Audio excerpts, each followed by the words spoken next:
Hey everyone, my name is Zeinab Salim and I'm from India, living in Jeddah for almost all of my life now. I work as an investment manager in a private holding company in Jeddah for almost 5 years now.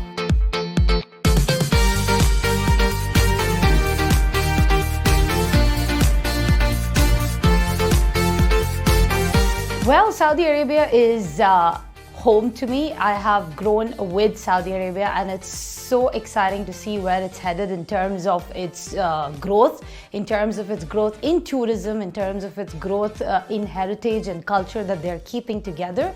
And it's a lot of fun to watch what it was before, like pre-2017 era versus where it's headed.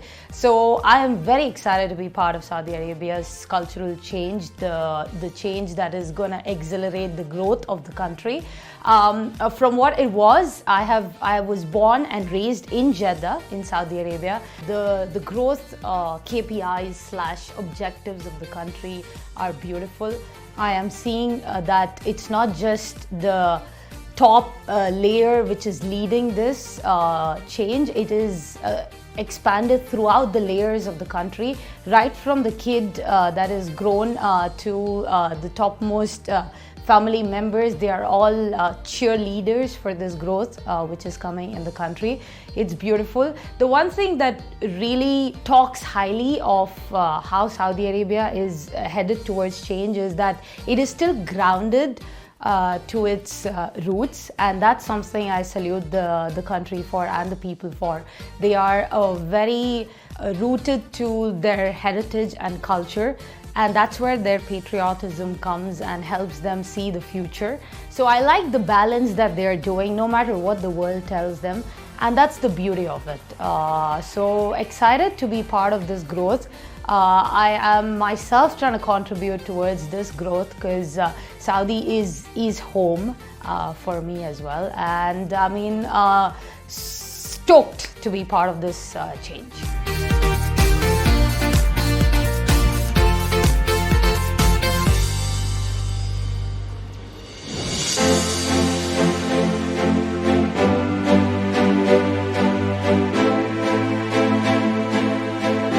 I always had a love for challenges.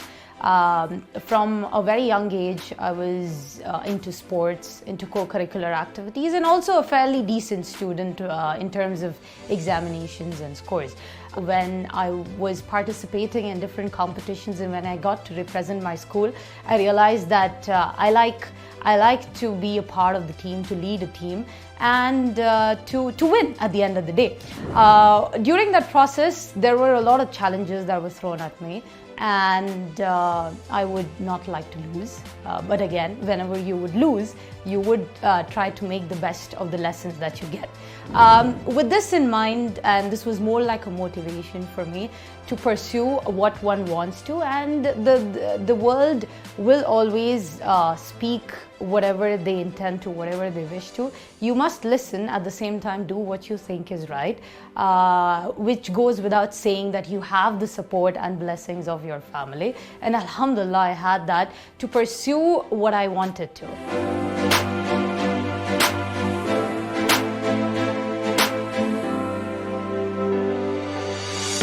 Surprisingly, I found my love for a very different kind of niche, which was numbers and finance, right from grade 11th.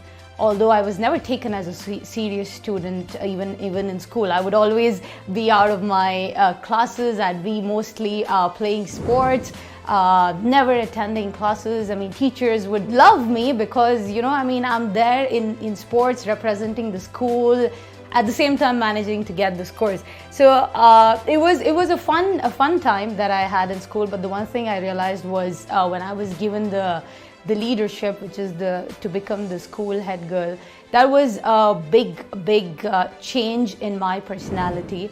It made me realize that leading a team is the most important part of a personality development. You cannot be the same irresponsible or careless person you were. You are an exemplar for not just likes of you, but even your younger ones who are looking up to you as a role model. So that added to my personality. I took up more responsibilities and I walked into university with a bigger challenge, because clearly professional qualifications or certifications were not really a thing in my family, being a girl child. I happened to prove everyone wrong, because clearly proving everyone wrong was something that I liked doing, in the healthy spirit, not in the negative spirit. It felt nice to prove people wrong and help them change their perception, their perspective about how education is important, not just for a girl child, but for the humanity itself, so that it makes us better individuals. Alhamdulillah, I walked out of college with a CPA, which really gave me a boost in looking for a job. I was placed in a lot of multinational companies when I graduated from Christ University in India. However, I chose to come back and pursue a career in Jeddah, where again, the whole point being that you will not find a job because you're a girl. But I really like to prove people wrong, and I went ahead, tried a lot, different companies, a lot of interviews, fun interviews, a lot of positive nods. However, you never get an offer. At the end, I was lucky enough to have found my current employer, who I've been employed with for over 5 years now, and I joined as a finance executive and grown to be an investments manager.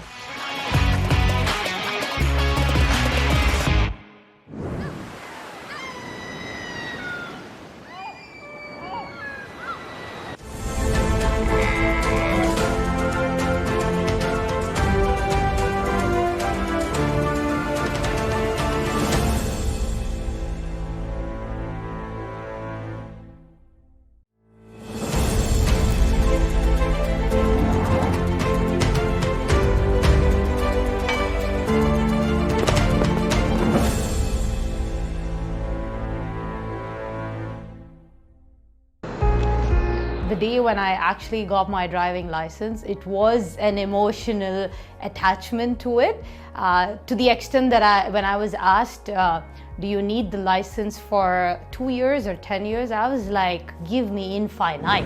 This is going to be a souvenir for me. It was definitely an experience that I keep very close to my heart. And inshallah, to all the progress that this country is seeing, this was definitely one of the ticks in the boxes, and more to come, inshallah.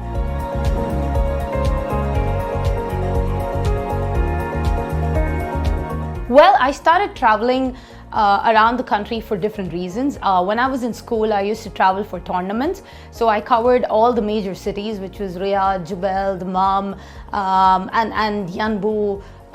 These were the places that came in during the tournaments. So you know how excited it was when you go for a tournament. You do visit different places, but again, those were the cities which were pre the NTP/Vision 2030 program. And now again that I visit those places, like for example, I was in Riyadh in February 2020, yes, right before COVID. Beautiful. I was so astounded by looking at the different new places that have come up in Riyadh. Riyadh is taking the leap in being the downtown New York City of Saudi Arabia, so that's fun to be in. On the other hand, you're seeing Yanbu and the whole beach culture evolve on the western side, so that's where I see Ibiza coming in. More of a cultural Ibiza that is coming in by all means. So yes, I have traveled these places. And whenever I travel, I do make an effort to understand the different places and the story that it has behind it. More often than not, you will be surprised that the the rich heritage that is Islamically also being carried on is beautifully being passed on to people who are living in the kingdom, tourists who are coming in. I do see that the kingdom is making an effort to also make tourism much more widely heard. For example, just last week when I was in Al Ula, I happened to interact with a tourist guide who was taking it as an ownership kind of a role, that it's their job to make sure that all the people who are as clueless as I am understand what it means to be part of this country. So I have seen it evolve, I have seen it carry its heritage, and now that it's out in the open, it's very exciting to see what the future holds as well, because I'm sure this huge country has a lot to offer in terms of that. So my traveling experiences have covered right from the Islamic tourism side to the hubs that we have in terms of Riyadh, Jubail, Dammam. I was there for a very short while, but I do hear from a lot of my friends that it's booming. There's good stuff happening there. On a personal experience, I don't have much experience with Dammam.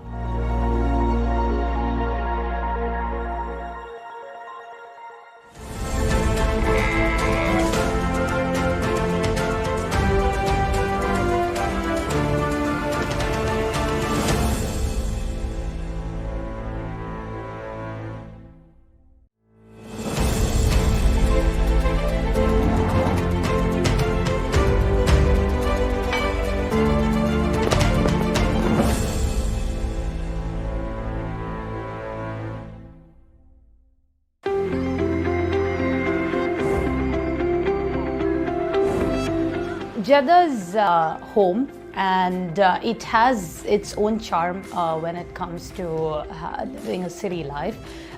From what I've seen Jeddah grow, it's grown with me, as if I can put it rightly. Jeddah before was the city of the fountain. And even today, with all due respect to the beautiful fountain that stands there, there's a lot more that the city offers. The culture, the people are very welcoming. I mean, hospitality is the #1 USP of not just Jeddah but the entire kingdom, and that's something that any person, be it a tourist or a person who's an expatriate, really loves. And it's good to be loved by people and welcomed in a very warm way. So that definitely is on the platter of serving from the Jeddahis. And once that's there, then everything else falls in place. You call any event in Jeddah, like they're making a lot of efforts in the historic Jeddah, which is beautiful. For anyone who goes there, they will see that each and every spot, each and every different kinds of houses that are there, Bet Nasif, Bet Zainab, are carrying a very good amount of history. There's a lot to learn from there. There's a lot to learn and introspect, because when you've seen that part of Jeddah before, like my father, who's been in Jeddah for almost 30 plus years, he would always tell me that it was Balad and the Corniche that was there and nothing else in Jeddah.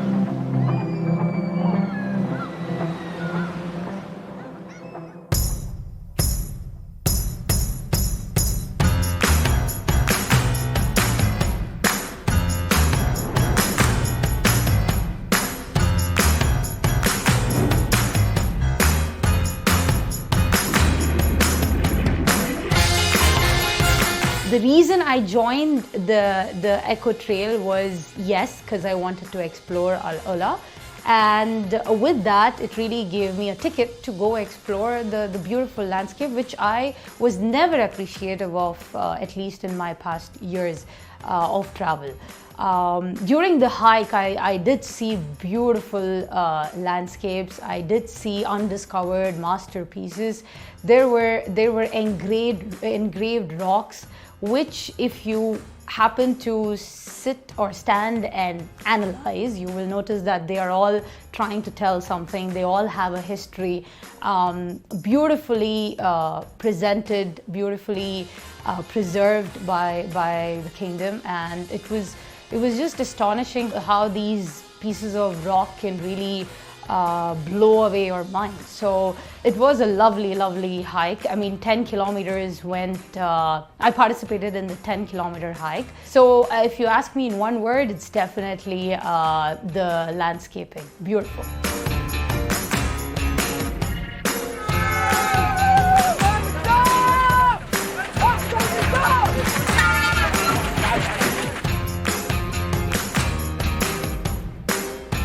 This is how you make friends. You learn different experiences when they come together. I landed with one friend and I happened to meet so many wonderful people who by the looks, I mean, mashallah, they were all at an age group of at least between 40 and 40 above, and the fitness levels that they exhibited were embarrassing for me, of course, but very motivating. Different cultures coming together. Everybody has a different opinion of how a hike should be done or how a marathon should be done. You sit down, you meet with them, have dinner, go to a cafe, have a cup of coffee. There's so much to learn. There is so much to learn from each and every individual. So I was so happy to meet different people. I will definitely like to highlight this part of the hike where we are a bunch of us walking across the path. So there is a sandy path and then there is a flat earth path. Naturally, the analytical me was trying to be smart, and I said, look, let's take the straight path because it's going to be easier. And why would you want to go into the mud? Because it's clearly a pain. A couple of us, a couple of my new made friends thought I was really smart and let's go ahead with her. And a couple of experienced ones chose to go to the muddy path. We finished the hike and we all sat together, and we ended up realizing that the muddy path had a camel faced rock, a horse faced rock, whereas all we got to see was, I mean, beautiful again, but we clearly missed that part, but we reached earlier. However, we just got to see like probably pebbles and different kinds of soil. So we ended up having a good laugh, and today I'm sure we'll carry these memories and meet again next time, inshallah, soon.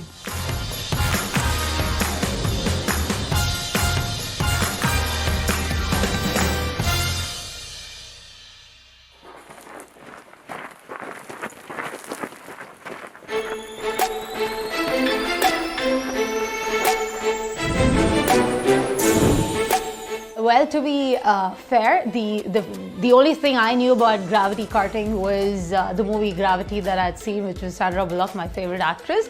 My friend sent me a list of items to choose from, and gravity karting was the one that she recommended, and I just had to Google it, what it means and how it's gonna be. The only thing that I figured was that you will be kind of driving against gravity. I have a good history of driving back home, so I wanted to explore that in a gravity kart. So we all said, yalla, let's go for it. The journey was nice. Basically, you are taken to an unknown piece of land, and there's this big car that comes to kidnap you. And they assure you that you're gonna be fine, and they take you at the top of a mountain. The journey to the top of a mountain itself kind of tells you that, okay, this is the same route you're gonna take to come back down. So that's where the fear starts to come in, but then when you see around, it's beautiful. So again, adventure kicks in, and you really wanna explore this whole let's go against gravity idea.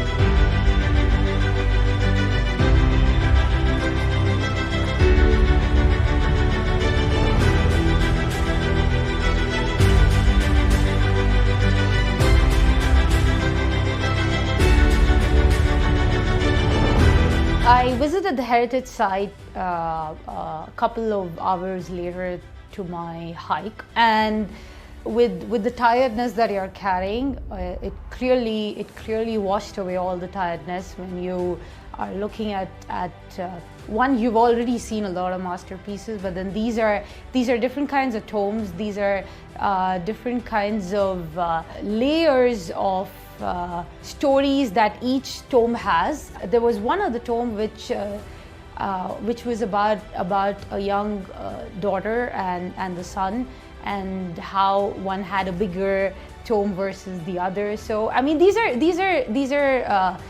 insignificant details, but it really adds to the history of the place and how it made the entire scenic beauty stand out.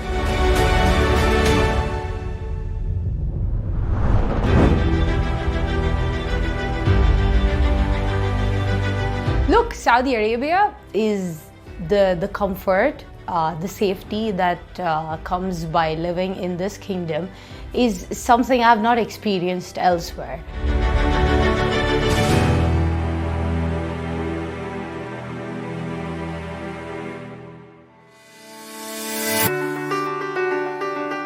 Friends, family, and everyone who's been with me through my personal and professional life, thank you for being there. I may not have been the most easiest to deal with, but here I am making an effort to really thank you all for being so ever kind, for being part of my family and friend circle. And inshallah, we are gonna stick by and have more fun together. Thank you.